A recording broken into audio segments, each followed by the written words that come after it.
येन तस्मै श्रीचैतन्यमनोभीष्टं स्थापितं येन भूतले स्वयं रूपकदा मह्यंति स्वपदान्तिकं श्रीगुरुं वैष्णवांश्चार्य विरूपं साव्यातं सर्वगुणान्वितं तं सद्गुरुं साद्वैतं सावधूतं परिजनसहितं कृष्णचैतन्यदेवं श्री राधा कृष्ण पादान् श्री ओम विष्णुपादाय कृष्णप्रेष्ठाय ज्योतिले श्रीमते नमस्ते सारस्वते देवे गौरवाणी प्रचारिणे निर्विशेषशून्यवादिकाश्चात्य देशकारिणे हे कृष्ण करुणासिंधु दीनबन्धु जगत्पते गोपेश गोपिका कांत राधा तप्त कांचन गौरांगी राधे वृंदावने श्री कृष्ण छोटे देवी भगवान हरि वांछा कल्पतरुभ्यश्च कृपा श्री कृष्ण चैतन्य प्रभु नित्यानंद हरे कृष्णा कृष्णा कृष्णा हरे हरे हरे राम हरे कृष्णा। आज बहुत कम भक्त है, ठीक है। 60 to 63 कृष्ण भावनामृति में उत्तम रस आस्वादन का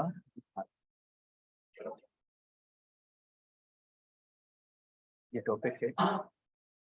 तो कल हमने 2.59 तक चर्चा कर ली थी। तो उसमें हमने देखा था कि कृष्ण भावनामृत जो है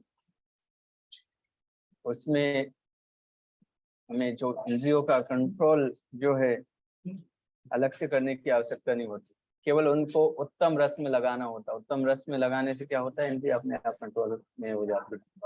जैसे कि हम भगवान का प्रसाद खाते हैं, फिर प्रभुपाद कहते थे आप खूब भगवान का प्रसाद खाओ, कोई दिक्कत नहीं, आपकी इंद्रिय अपने आप कंट्रोल हो जाएंगी। हमें केवल क्या करना है, बाहर की चीजें नहीं खाना। श्रील प्रभुपाद के समय पे श्रील प्रभुपाद क्या रखते थे कि अपनी टेबल पे हमेशा एक गुलाब जामुन का रसगुल्ले का जार रखते थे, स्पून बुलेट जिसको बोलते थे। तो जब भी कोई भक्त परेशान होता था या उसको लगता था कि अभी क्या कितना मुश्किल हो गया है, कितना किसी समय कुछ मुश्किल लगता था या किसी से झगड़ा होता था, किसी कुछ भी होता था, तो श्री प्रभुपाद के पास आता था। तो श्री प्रभुपाद उसको गुलाब जामुन देते थे या फिर वो डायरेक्ट भी आके खा लेते थे। कितना भी गुलाब जामुन कोई भी खा सकते थे, और जब वो खाते थे तो उनको बहुत अच्छा लगता था, खुश हो जाते थे। तो इस तरीके से चलता था। तो हम देखते हैं गुलाब जामुन खा के वो अभी कितने अच्छे भक्त बन गए। श्री प्रभुपाद का एक एक शिष्य हम जानते हैं, कोई भी अगर आ जाए तो उनका ओरा जो है, उनकी जो भक्ति का लेवल है, सबसे हम सभी परिचित है उससे। तो ये कैसे हुआ, उन्होंने केवल क्या किया, इंद्रियों को भगवान की सेवा में लगा दिया। अपने नेत्रों से केवल भगवान के दर्शन करते थे। आप देखो विश्व में आप अलग अलग मंदिरों में जाओ, कहीं पे भी जाओ, जो दर्शन आपको इस्कॉन मंदिरों में मिलते हैं वो दर्शन आपको शायद ही कहीं बाहर मिलते हैं। कितना सुंदर श्रृंगार होता है। कई लोग बार भक्त हमको बोलते हैं कि जितना सुंदर श्रृंगार हमें आपके यहाँ पे मिलता है उतना कहीं मिलता नहीं। तो बहुत सुंदर श्रृंगार होता है। तो भगवान के दर्शन, दिव्य दर्शन करके और कथा श्रवण करके, भागवतम और इन सबका श्रवण करके हम अपने आप को इंद्रिय तुष्टि से बचा के भगवान की सेवा में इंद्रियों को उपयोग कर सकते हैं। इसको कहते हैं युक्त वैराग्य। अनासक्तस्य विषयान यथारहम उपयुंजिता निर्बंधा कृष्ण संबंधी युक्तम वैराग्य। यानी कि अनासक्तस्य विषयान, जो भी विषय हैं, जो भी हमें वस्तु प्राप्त हो, उनसे अनासक्त रह के उनका प्रयोग करना। तो अनासक्त होकर प्रयोग करने का हमने जैसे कल मीनिंग पढ़ा था कि उनको भगवान की सेवा में प्रयोग करना। इसलिए हेतु नहीं, ये हेतु नहीं होना चाहिए कि अपनी सेवा में प्रयोग करना। शरीर को जो मेंटेनेंस की आवश्यकता है देना चाहिए, अच्छा प्रसाद खाना चाहिए, प्रॉपर नींद लेनी चाहिए, क्योंकि हम शरीर का मेंटेनेंस क्यों कर रहे हैं, क्योंकि इससे हमें भगवान की सेवा करनी। सिंपल सा कॉन्शियसनेस हमें मेंटेन करना है। अगला श्लोक, यत्तो ह्यपि कौन्तेय पुरुषस्य विपश्चिता इंद्रियाणि प्रमाथीनि हरन्ति प्रसभं मनः। हे अर्जुन, इंद्रियां इतनी प्रबल तथा वेगवान हैं कि वे उस विवेकी पुरुष के मन को भी बलपूर्वक हर लेती हैं जो उन्हें वश में करने का प्रयत्न करता है। तो 260 इसमें बता रहे हैं, बिना उत्तम रस के आस्वादन के इंद्रिय संयम के लिए और कोई उपाय प्रभावशाली नहीं है। एक ही मार्ग है, मन और इंद्रियों को कृष्ण के ऊपर लगाना। क्योंकि इंद्रियां क्या है, इंद्रियों की शक्ति प्रबल तथा वेगवान है, वे विवेकी पुरुष को भी विचलित कर सकती है। आप सोचो, इंद्रियां इतनी शक्तिशाली हैं कि हम कहते हैं मन बहुत शक्तिशाली है ना, लेकिन मन को सिग्नल कौन देता है? इंद्रियां। और इंद्रियां जब बोलती है इस तरीके से चलना है, आप बोलती है ए मन, क्या क्या सोच रहे हो, ये देखने में बहुत अच्छा लग रहा है, यही तुम्हें खाना है। क्या होगा? मन अपने आप वहां पे जाएगा हमारा, और हम जाके वो वस्तु खा लेंगे। इंद्रियों की शक्ति बहुत है, और इतनी शक्तिशाली है कि विवेकी पुरुष को भी विचलित कर देती है। सामान्यतः इंद्रियों की तुलना किससे की गई है? सर्प से की गई। हमने पहला जो श्लोक इससे पहले पढ़ा था, उसमें भी सपेरे का उदाहरण हमने पढ़ा। सर्प का स्वभाव हम देखते हैं, सांप का स्वभाव क्या होता है? आप देखते हैं कि सांप ऐसा होता है कि अगर कोई व्यक्ति कुछ उसका बिगाड़े भी नहीं, कोई जानवर उसके पास आ जाए तो उसको वो डसने का स्वभाव रखता है, 100% डसता है। सर्प का ये स्वभाव है, डसना। तो वैसे इंद्रियों का स्वभाव है डसना। भले ही कोई व्यक्ति इनोसेंट हो, इतनी ईर्ष्यालु है ये इंद्रियां कि कोई विवेकी पुरुष भी हो उसको भी डसने का प्रयास करते हैं, मतलब कोई कंट्रोल में करना चाह रहा है। तो फिर क्या किया जाता है? ऐसे सर्प का उसका दांत निकाल दिया जाता है। ऐसे ये इंद्रियों का जो भोग प्रवृत्ति है ना, उसको निकाल के इसको कृष्ण की सेवा में जब लगा देते हैं, तो ये इंद्रियों को कंट्रोल में किया जा सकता है।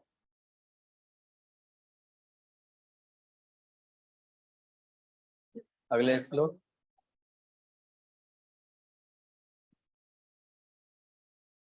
यत तो ह्यपि कौन्तेय पुरुषस्य विपश्चिता इंद्रियाणि प्रमाथीनि हरन्ति प्रशुभम मनः।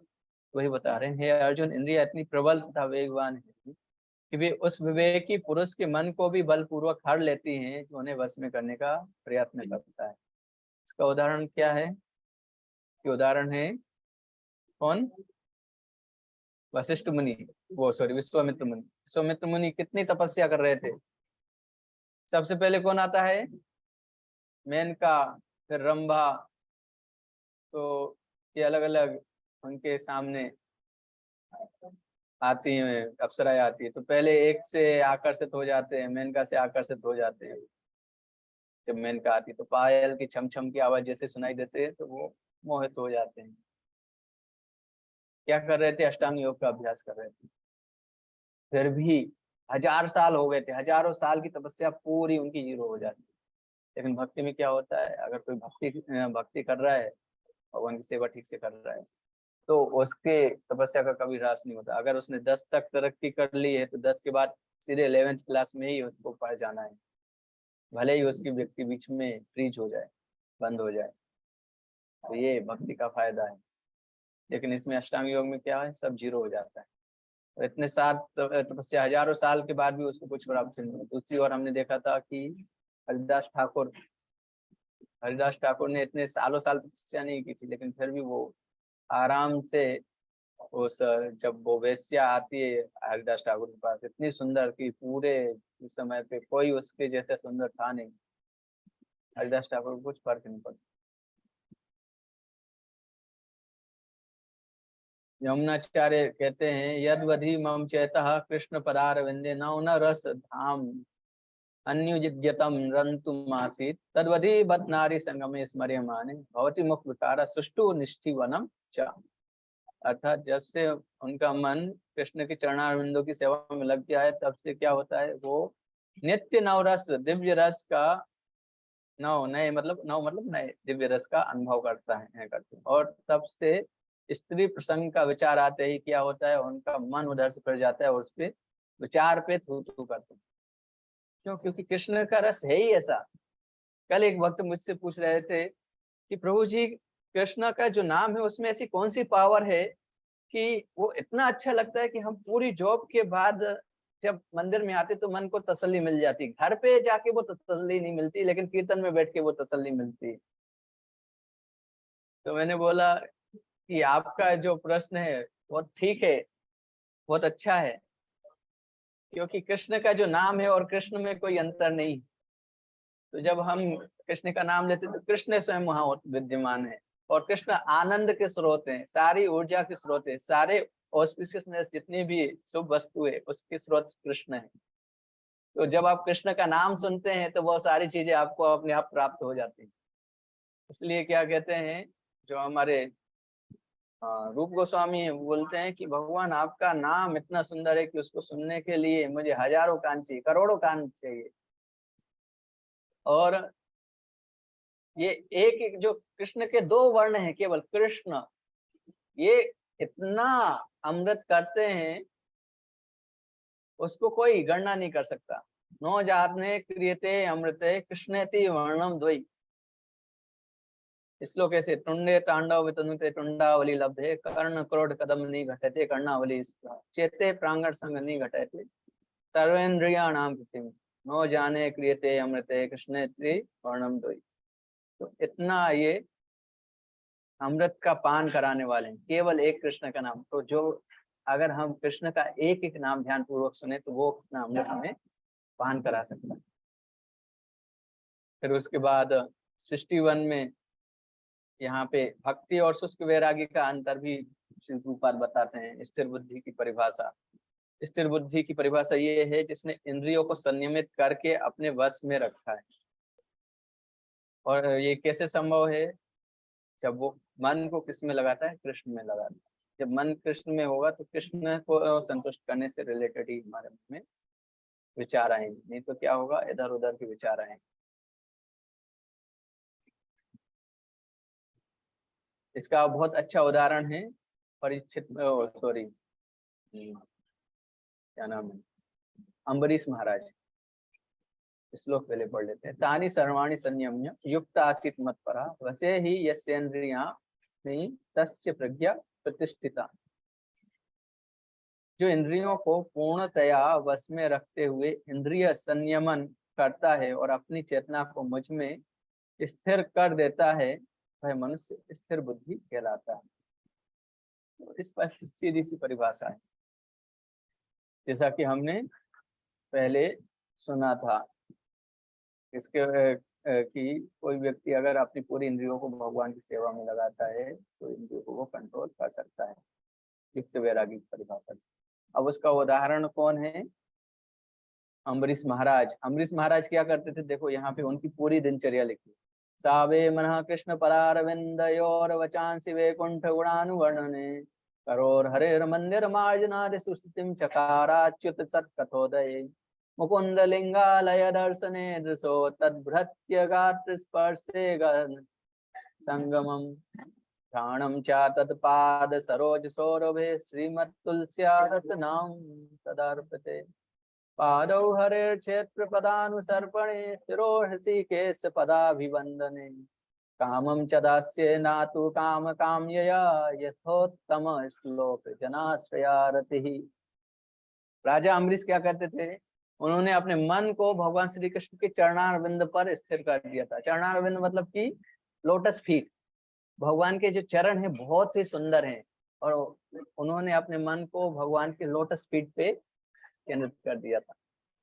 भगवान के चरण की सुंदरता लोटस से यानी कि नील कमल से की जाती है और पूरे शरीर की, और उनका जो तलवा है ना वो एकदम रेडिश है।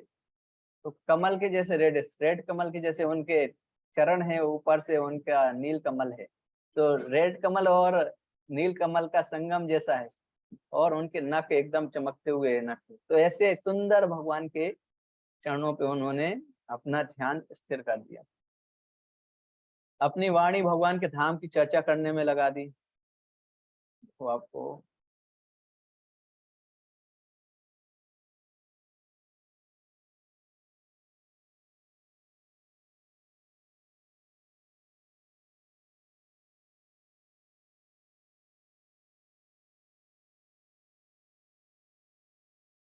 तो ये आप देख सकते हैं,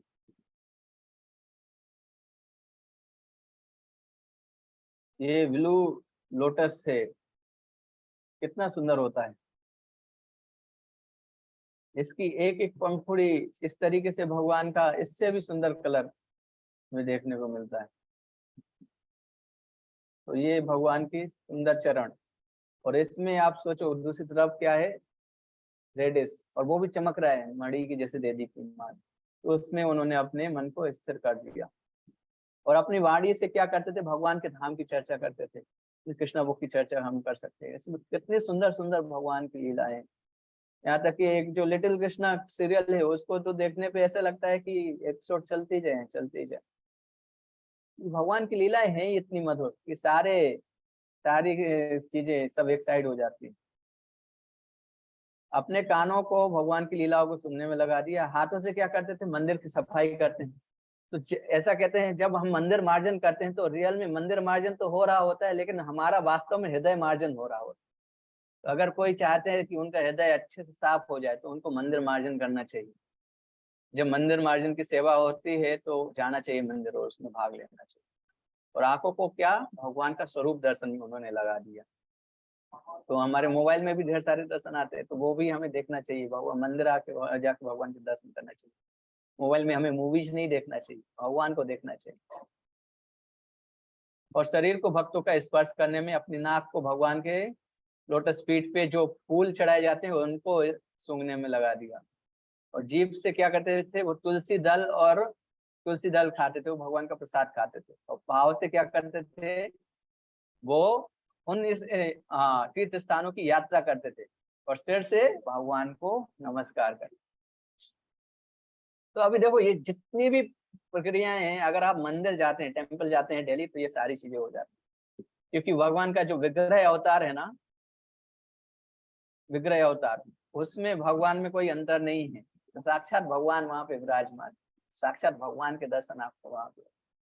भगवान को दंडवत करने से जो भक्ति के, पता है 3 महाबल होते हैं क्या, भक्त पद धुलिया, भक्त पद जल, भक्त भुक्त अवशेष। ये 3 महाबल होते हैं। भक्तों के पैरों की धूल, जैसे कोई मंदिर में दंडवत करता है, कितने भक्तों के पैरों की धूल मिल जाती है।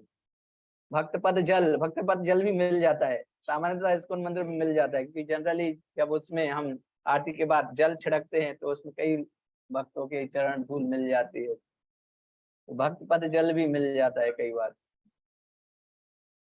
या कोई जब सन्यासी आते हैं तब विशेष रूप से भक्त पद जल मिल जाता है। तो जब कोई सन्यासी आते हैं तब मंदिर जरूर जाना चाहिए, तो 100% जाना चाहिए उनके पास। तो उनका श्रील प्रभुपाद के शिष्य ऐसे महान वैष्णव के हमें चरणों का जल प्राप्त हो जाता है आसान।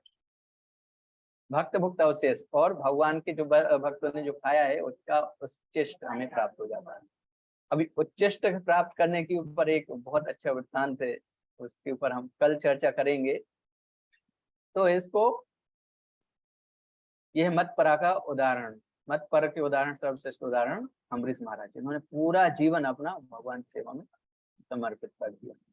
अब हम नेक्स्ट जो चर्चा करेंगे 62 एंड 63 कल, ये एक पूरा श्लोक का सीरीज है, इसलिए टाइम भी हो गया है। हरे कृष्णा। श्रील प्रभुपाद की जय। श्रीमद् भगवद गीता की जय। अभी रिकॉर्डिंग एंड कर सकते हैं, किसी का कोई प्रश्न है तो वो पूछ सकते हैं।